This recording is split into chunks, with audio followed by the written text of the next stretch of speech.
আসসালামু আলাইকুম রহমতুল্লাহি ওবরাকাতুহ। সম্মানিত দর্শকবৃন্দ, দোজকবাসীরা দোজকের ভিতরে যে কি অবস্থা দেখে কি বলবে, এই বিষয় আল্লাহ পাক রব্বুল আলামিন পবিত্র কুরআনুল কারিমে সূরাতুল আনআমের ২৭ নম্বর আয়াতে ইরশাদ করতেছেন, বিসমিল্লাহির রহমানির রহিম।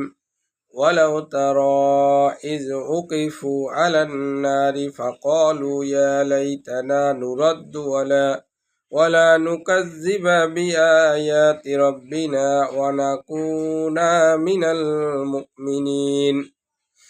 এর অর্থ, দোজকের পাশে তাদের অবস্থান যদি দেখত, তখন তারা বলে, হায়, যদি পুনরায় দুনিয়ায় প্রেরিত হতাম, তবে রবের আয়াতকে অস্বীকার করতাম না, মুমিন হয়ে যেতাম। বর্তমানে যারা এই রবের আয়াতকে, আল্লাহ তাআলা আয়াতকে অস্বীকার করতেছে, তাদের অবস্থা এমন হবে যে দোজকের আগুন কতটা ভয়াবহ, কত কষ্টের, তারা তখন উপলব্ধি করবে যে আমরা যদি পুনরায় দুনিয়াতে যেতে পারতাম, তাহলে আমরা রবের আয়াতকে অস্বীকার করতাম না, মুমিন হয়ে যেতাম।